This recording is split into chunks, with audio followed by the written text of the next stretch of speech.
The Xbox 360 had an amazing piece of hardware, which sadly not many people picked up.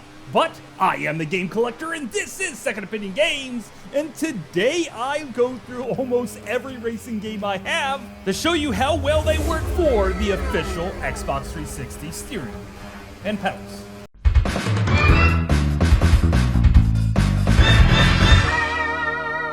Second Opinion Games. Alright, this is the Xbox 360 steering wheel. It has force feedback, which is more powerful than you might think, which this also means that it needs its own power supply right here on the back. This other cord is for hooking up the pedals. I know some people play this without the pedals, but I personally don't see how, as these little levers on the back are attached to the bumpers, and the gas and brake pedal are attached to the triggers on the controller itself. You also have a D-pad here for perusing the menus, and a couple of buttons that you might need for boost or some other things like that. You have the back button, the Xbox button, and the start button, and this is the ultimate racing machine. You also have the goofy little headphone jack that the original Xbox 360 had before they eventually finally switched to a real headphone jack. And this thing is darn awesome. But how about the games, and how do they play on this magnificent piece of machinery? Because I have a lot of games here, we're going to put them into three categories. Games that don't actually officially work for the steering wheel, games that do, and we're going to hit them up really fast because I have a ton of games to go through, and even a few hidden gems. Also important to point out that there's a really good non-slip bottom on the steering wheel itself, which means you might not even need to clamp it to a piece of wood in order to thoroughly enjoy this. Sadly, there's no gear shift though. You know what, let's just get all the games that don't work out of the way first before we even get into it. Wrecked Revenge Revisited. This game looks a little bit like you're playing with a toy car, but you're not playing with no toy here because there's massive oversteering. It clearly does not work at all, and I can't see why anyone would even want to play it with a game controller itself. MotoGP, 10 out of 11. I didn't just focus in on car racing games here, and this one's a simulation, and you don't really have to brake that much because the harder you steer, your bike automatically slows down. This might be okay for some people. I personally hate sim games of all types because I just want fast arcade action, and that's what I'm here for. You know what? Kind of stay away from it anyway. Crazy Taxi, a game that I loved on the Dreamcast. However, they seem to have changed some of the music for the Xbox 360 version and removed some of the famous places that I would drive to, like KFC and Pizza Hut, and it just doesn't feel nearly as fun, especially with this controller, because you need an actual game controller to be able to switch back and forth between drive and reverse very quickly in order to thoroughly enjoy this one. Even though it's an arcade racer, I'm going back to my Dreamcast to play it right now. Arkanoid Live, I just actually wanted to see if this would work, and yeah, it kinda does. There's no force feedback, sadly, and even when I was playing Space Invaders Extreme, I had the same problem. You can use this to play any game where you just move from side to side, but it doesn't make it more fun. It was definitely worth a try. Blood Drive, an arcade-like zombie game where you destroy a bunch of zombies and even take down some other cars on the map while we're at it. Sure, it doesn't work at all, but it's still fun with the steering wheel, but it just plays a heck of a lot better with a controller, like a lot of the games I'm going to talk about today.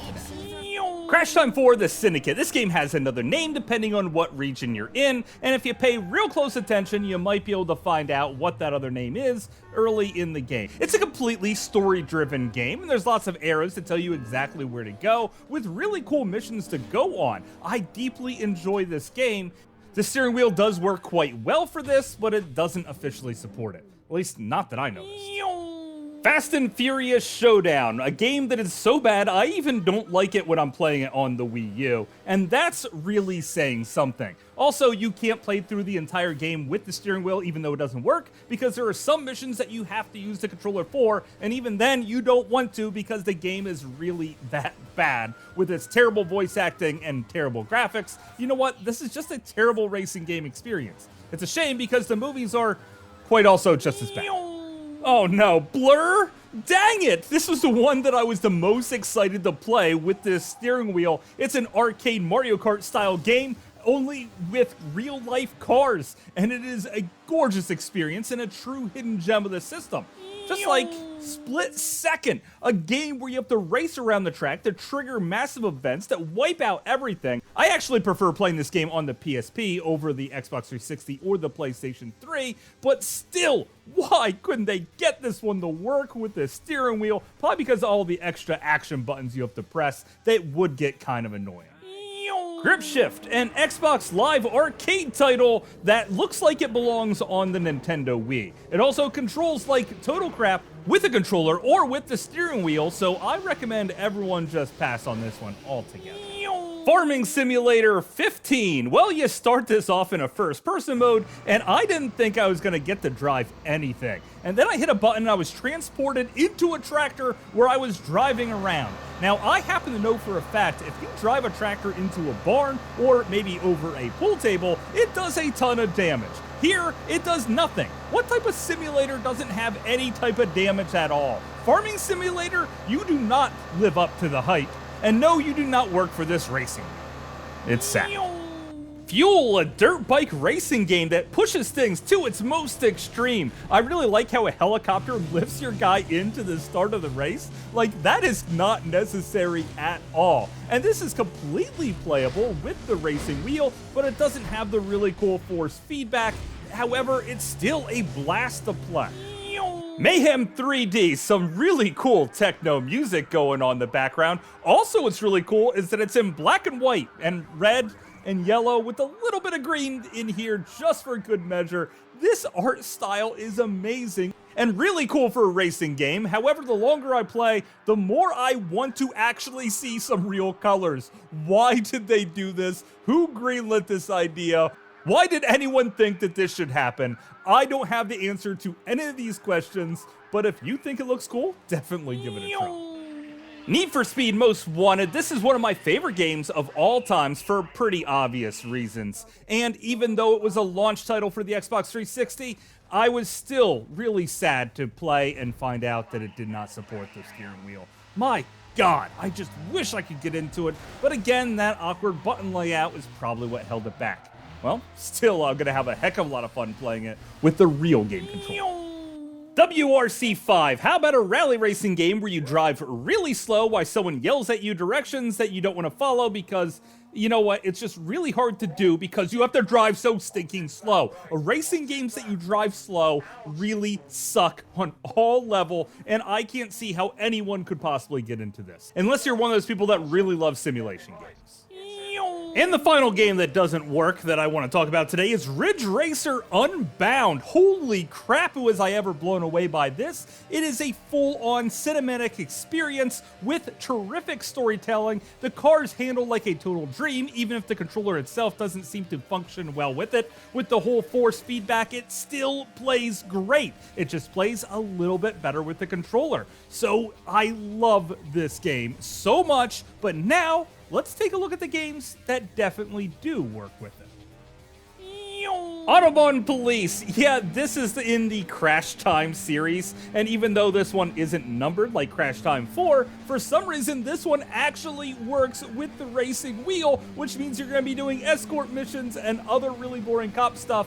And you know what? That's just the beginning of the game. It really gets good towards the end, and the steering wheel really sucks you into the gameplay. I really like this series in general, and I think everyone should give it a shot if you're really into importing games.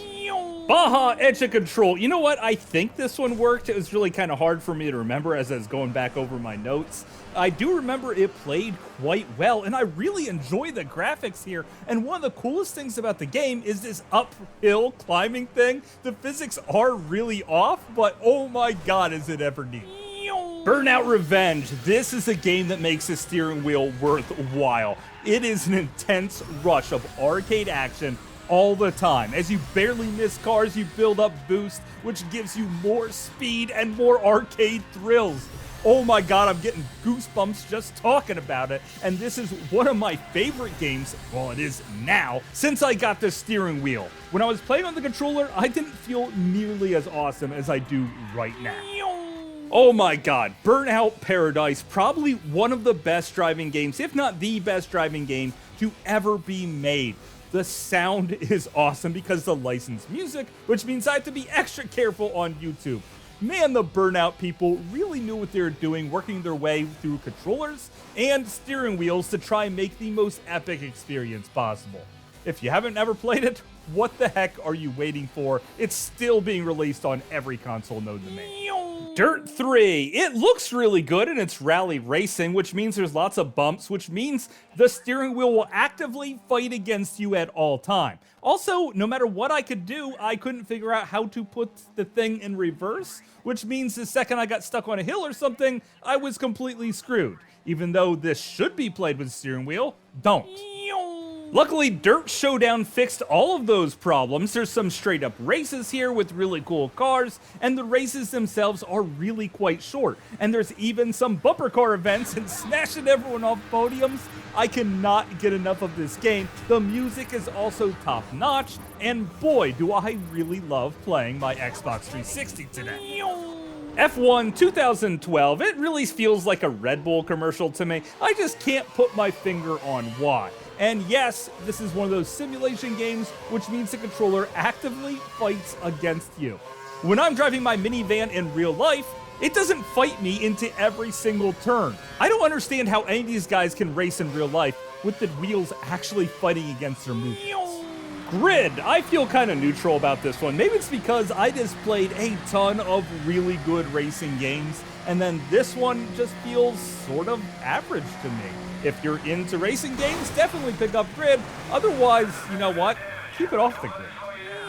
Flat Out Ultimate Carnage. Well, at first I thought that this was a so-so racing game, but the graphics are so beautiful, it pulls you in. The music just rocks your socks off, and the destructible environments are really cool. Even though the controls aren't exactly perfect, I really started to get into it and definitely enjoy it. Another hidden gem for the steering wheel. Test Drive Ferrari Racing Legends. Why does this game feel like it was made by LJN? Probably because the controls don't seem to fit just right to me. Also, I noticed that a lot of the games that take advantage of the steering wheel look freaking gorgeous. And that's what this game definitely does. However, it also controls like total hot garbage.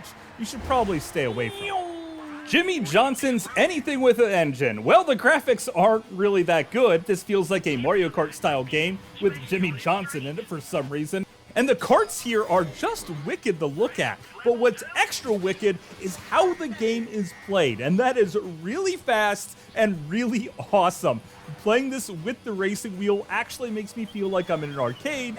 And this is another hidden gem that you have to put in your library right away. It's equally as good played with the gaming controller, but the wheel sucks you in like nothing else, and the controls don't get too complicated either. Midnighters Club Los Angeles Complete Edition definitely has that rockstar storytelling that they're known for from the Grand Theft Auto series. It also has really tight gameplay and an extremely fun racing experience from start to finish. It just ends up being sort of lost in the mix amongst all the other games, but it's definitely worth a play. Need for Speed The Run is what I call a super storytelling game. A game with a narrative so important it actively tries to help you win the race. If you continuously crash many times over, it will actually make the race somewhat easier for you to succeed so you can keep on playing the game.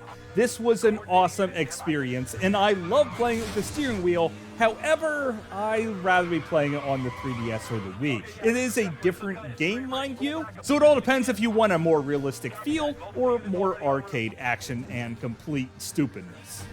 But you should probably pick up both. Test Drive Unlimited 2. Well, you start off in a first-person mode, and because you have no right analog stick, well, you have to use the D-pad in the center of the console. At this point in time, I didn't think it was going to work for the racing wheel, but when I jumped into a car, oh my god, it really grabbed me by the balls as I started racing through this open-world experience and enjoying every little tiny bit of it. Sure, it's not as good as some of the other racing games I talked about today, but it's definitely one worth experiencing, if not just for the hot girls. NASCAR 15, it's another sim game where it's really hard to even turn around the track. Yeah, I probably should just stay away from all sim games from here out because I just can't figure out how to play them. Also, I can't drive in reverse around the track and smash into cars and make epic explosions, so why even bother playing a NASCAR game if you can't do that? So hopefully I convince all of you guys out there to buy an Xbox 360 steering wheel with the pedals and the force feedback and everything else because I showed you some terrific games. However, I also told you I was going to put them into 3 different categories, not only 2. And that's where Sega comes into play. Sega Rally Online Arcade. That's right, they made a rally racing game that doesn't actively fight you with the controls and that is super fun to play. Oh my goodness, Sega knows what they're doing with these arcade-style games. I don't even mind the guy barking directions at me. Matter of fact, it feels quite helpful here, and it actually has some real-life speed. I hope you people can still download this one out there. I hope they don't decide to shut down the Xbox 360 store and kill all of these great games, and maybe even remove some that I'm still going to talk about now. Outrun Online Arcade, a super fast game where you drive a Ferrari with a hot chick sitting next to you, encouraging you to ram your opponents and blowing you kisses and a whole lot of other cool stuff. You can power slide around corners like a total boss, and it actually feels right with this steering wheel. I can't believe they managed to pull this off. I thought once you get into the drift, it was going to feel like total crap, but I was mistaken. Also, I seem to race even better with the steering wheel than I can with the controller, which is not the case with many of the other games that I've talked about today. I really enjoyed this game, and I've never been that much of an Outrun fan because I can never seem to beat that time limit. Until now! It's a fast racing game that actually has an end that you could actually beat if you're not really into racing. Hydro Thunder Hurricane. We're not just talking about car racing games here, because when the boats get into the mix, everything changes. Just like the environments as you race around the track, picking up different power-ups will change the environment that dramatically change the way the game is played. Also, as you play through, you unlock bigger boats that can do more things and more speed, which means more awesomeness. This is true arcade action at its absolute finest, and it's hard to find an arcade experience better than this one at home, except for our last game. Daytona USA, a game that I notoriously am terrible at, is now actually playable thanks to this game controller. It uses those little paddle controllers to shift up and shift down, which means even though it doesn't have a gear shifter, I can still power slide around corners. And yes, this is an absolute necessity for anyone who downloaded this game before they pulled it offline, which I believe they did, which I'm sad for all you people that didn't pick it up out there. So I gotta say, if you're a huge Sega fan and you love racing games, well then the Xbox 360 steering wheel with force feedback and pedals is an absolute must-have. But of course, that's just my opinion. Thanks for watching. I need a pink slip.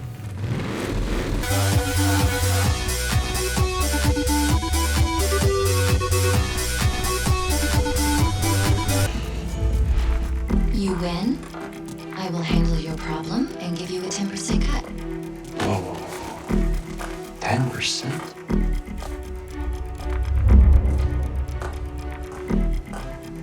Hopefully you guys enjoyed this ridiculously long video. I played a crap ton of games. Hopefully everyone uses it as a buyer's guide to figure out what driving games they like and which ones they want to jump into, and definitely play with a great steering wheel. I have a hard time experiencing arcade-style games like this on my modern consoles, let alone one of my retro ones. So if you like this video, maybe I'll do one on the Dreamcast that won't be nearly this big. And until later, I will see you again, guys.